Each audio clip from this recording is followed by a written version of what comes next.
Hello and welcome दोस्तों, एक बार फिर से बहुत बहुत स्वागत है आप सभी का आपके अपने यूट्यूब चैनल डिफेंस पॉइंट पर। दोस्तों आज की इस वीडियो में हम आप लोगों के लिए लेकर के आए हैं इंडियन कोस्ट गार्ड नाविक जीडी और डीबी एग्जाम की तैयारी के लिए रीजनिंग का एक प्रैक्टिस सेट। तो आइए शुरू करते हैं हमारा आज का ये वीडियो। दोस्तों इससे पहले कि हम वीडियो शुरू करें, अगर आप लोगों ने अभी तक हमारे चैनल को सब्सक्राइब नहीं किया है तो उसको सब्सक्राइब जरूर से कर लें और बेल आइकन को प्रेस कर लें ताकि आपको हमारे द्वारा दिए जाने वाले सभी लेटेस्ट अपडेट्स मिलते रहें। दोस्तों रीजनिंग जो है वो आप लोगों के एग्जाम में 10 मार्क्स की पूछी जाएगी, इसलिए ये आप लोगों के लिए जो है काफ़ी ज़्यादा इंपॉर्टेंट हो जाती है। तो आज से जो है वो हम चैप्टर वाइज इंडिविजुअल रीजनिंग के प्रैक्टिस सेट शुरू कर रहे हैं, तो वीडियो को पूरा देखिएगा। आज जो है वो हमारा सबसे पहला चैप्टर है एनालॉजी, जिसको हिंदी में सादृश्यता भी कहा जाता है। तो देखिए आज के वीडियो का फर्स्ट क्वेश्चन। तो फर्स्ट क्वेश्चन दिया गया है पत्तियां सरसराहट। तो बताइए कि इसके अगला पद क्या होगा। देखिए जिस प्रकार जो है वो सरसराहट की आवाज पत्तियों से होती है, ठीक इसी प्रकार इसके अगला पद क्या होगा।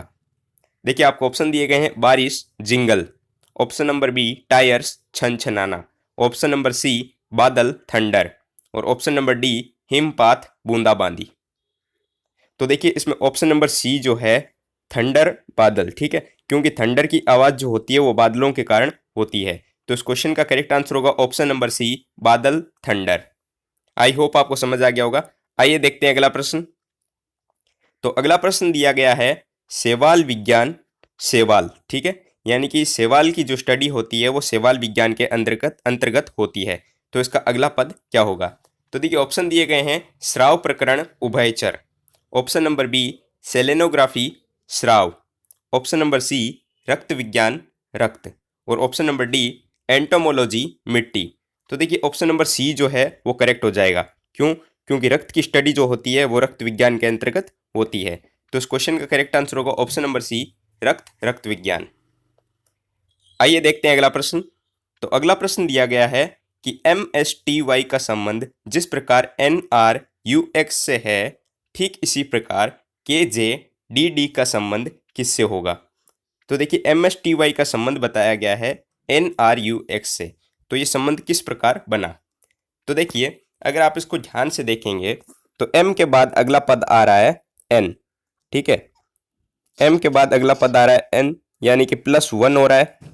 फिर इसके बाद देखिए कि S से A कम हो जा रहा है R, ठीक है, तो -1 हो गया यहाँ पे क्योंकि S से एक पद पीछे जा रहा है, ठीक है। ठीक इसी प्रकार T से U की ओर जा रहा है तो +1, ठीक है, एक पद बढ़ा। उसी प्रकार Y से अगर देखें तो X में -1 हुआ, यानी कि यहाँ पर +1 -1 +1 -1 की सीरीज चल रही है।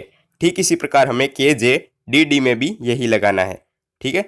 तो देखेंगे हम जब KJDD में, तो देखिए K के अगला पद क्या होगा L, उसके बाद में J का एक पद घटा के लिखेंगे जब हम, तो क्या लिखेंगे I, और उसके बाद में D का एक पद बढ़ा के लिखेंगे तो E और एक पद घटा के लिखेंगे तो C, तो LIEC, ठीक है। तो LICE देखिए ऑप्शन में कहाँ है, तो ऑप्शन नंबर सी जो है इस क्वेश्चन का करेक्ट आंसर हो जाएगा LIEC।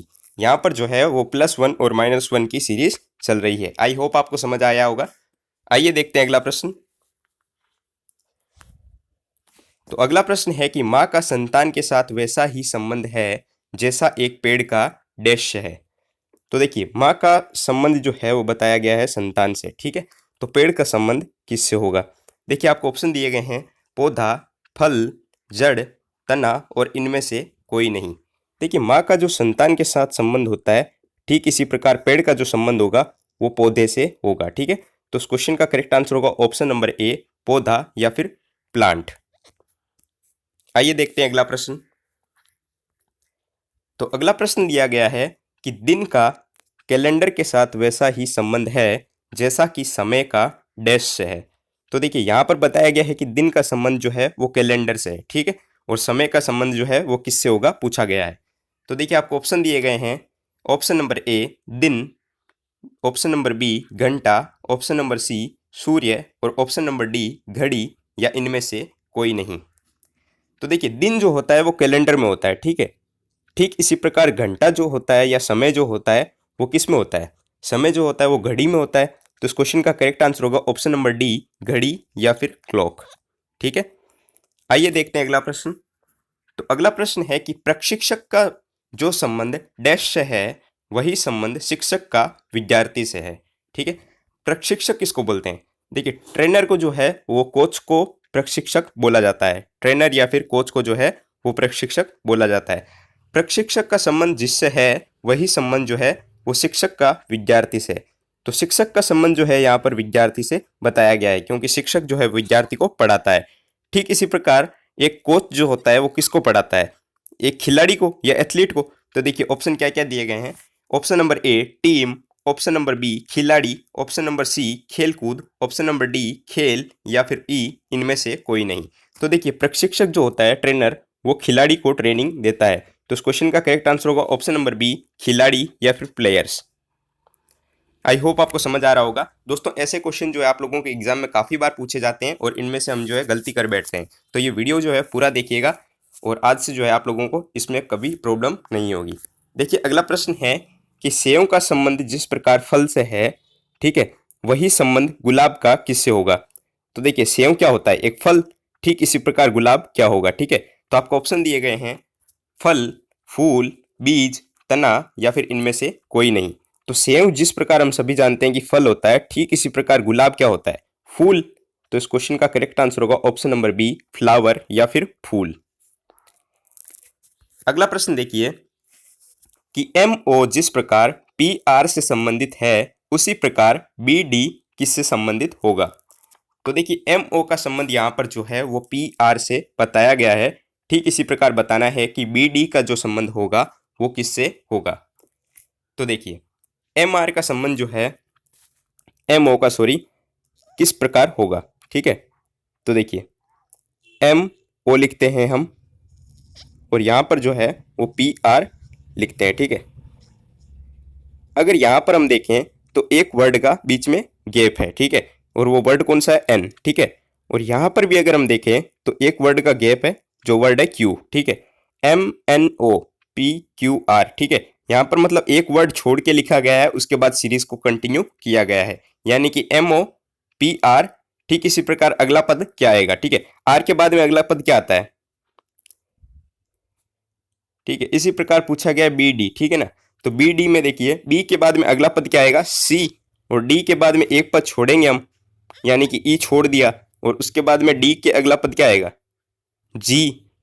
तो इसी प्रकार यहाँ पे जो अगला पद होगा वो हो जाएगा EG। ठीक है, देखिए यहाँ पर क्या हुआ है कि सीरीज कंटिन्यू कर रहे हैं हम लोग और वन वर्ड का गैप दे रहे हैं। ठीक है, तो इस क्वेश्चन का करेक्ट आंसर हो जाएगा ऑप्शन नंबर डी EG।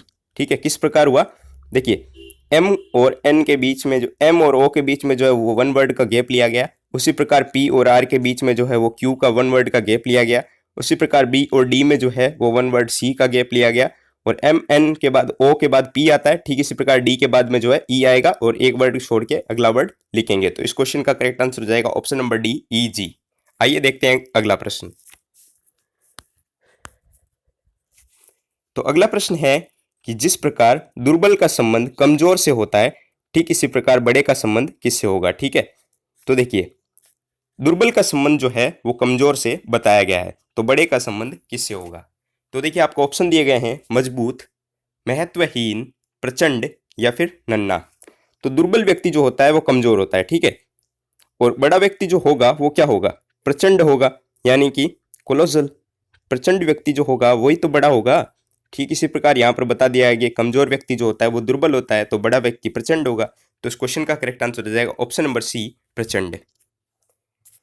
अगला प्रश्न है कि भांगड़ा पंजाब, ठीक है, तो गुजरात का नृत्य क्या होगा? ठीक है, यहाँ पर बताया गया है कि जिस प्रकार भांगड़ा पंजाब से संबंधित है, ठीक इसी प्रकार गुजरात से संबंधित क्या होगा? ठीक है, तो हम सभी जानते हैं कि भांगड़ा जो होता है वो पंजाब में होता है, तो गुजरात में क्या होता है? देखिए आपको ऑप्शन क्या क्या दिए गए हैं, बिहू, गरबा, घूमर या फिर कथक।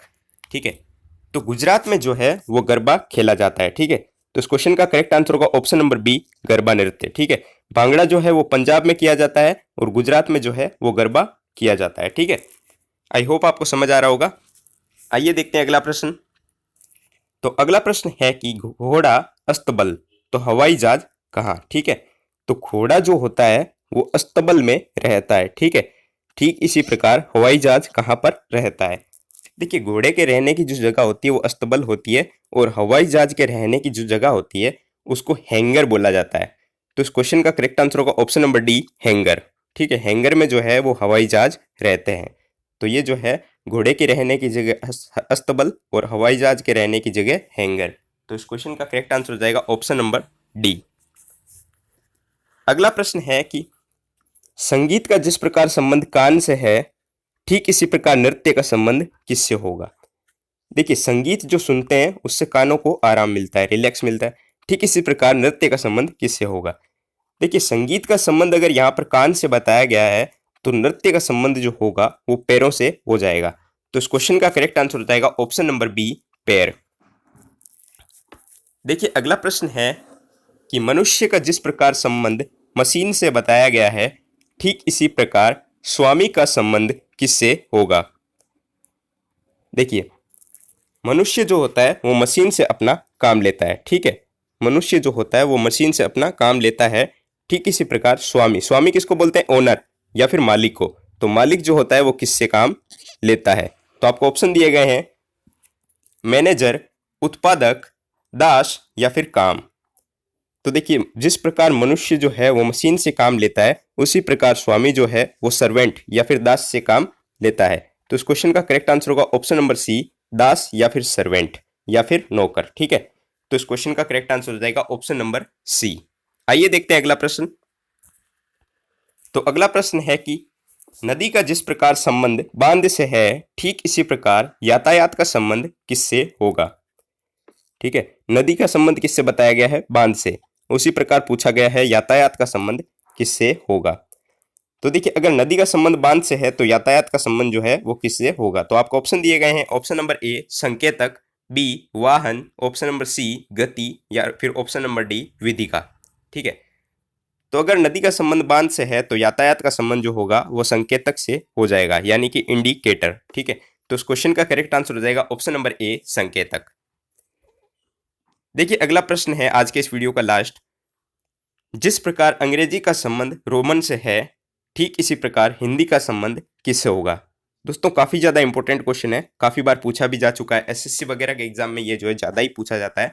तो देखिए, अंग्रेजी का संबंध जो बताया गया है वो रोमन में। क्यों? क्योंकि अंग्रेजी भाषा को जो है वो रोमन लिपि में लिखा जाता है। ठीक है, ठीक इसी प्रकार हिंदी जो होती है उसको किस में लिखा जाता है। ठीक है, तो आपको ऑप्शन दिए गए हैं, संस्कृत, हिंदुस्तानी, देवनागरी या फिर पाली। इस क्वेश्चन का आप सभी को आंसर पता है। ठीक है, देखिए, जिस प्रकार अंग्रेजी जो है वो रोमन भाषा से संबंधित है, ठीक है, रोमन से संबंधित है, ठीक इसी प्रकार हिंदी जो है वो देवनागरी से संबंधित है। तो इस क्वेश्चन का करेक्ट आंसर होगा ऑप्शन नंबर सी, देवनागरी। ठीक है, आई होप आपको सारे प्रश्न समझ आ गए होंगे। दोस्तों, सादृश्यता जो चैप्टर है वो आप लोगों के लिए काफ़ी ज़्यादा इंपॉर्टेंट है, क्योंकि इसमें से जो है वो 1 से 2 क्वेश्चन हमेशा आपके एग्जाम में पूछे जाते हैं। तो वीडियो को पूरा देखिएगा। वीडियो को लाइक नहीं किया तो वीडियो को लाइक जरूर से कर दीजिएगा, और चैनल को अभी तक सब्सक्राइब नहीं किया है तो उसको सब्सक्राइब करना मत भूलना, और अपने दोस्तों के साथ में जरूर से शेयर कर देना। अगर आप लोगों को इन प्रश्नों की पीडीएफ चाहिए तो आप लोग हमारे टेलीग्राम चैनल को ज्वाइन कर सकते हैं, जिसकी लिंक आपको नीचे डिस्क्रिप्शन बॉक्स में दी गई है। इसके अलावा जो है आप लोग अगर इंडियन कोस्ट गार्ड नाविक जीडी और डीबी एग्जाम की तैयारी कर रहे हैं तो ऑनलाइन प्रैक्टिस सेट देने के लिए जो है आप हमारी वेबसाइट defensepointprep.com के माध्यम से फ्री ऑनलाइन मॉक टेस्ट भी दे सकते हैं। मिलते हैं अगले वीडियो में, तब तक के लिए जय हिंद।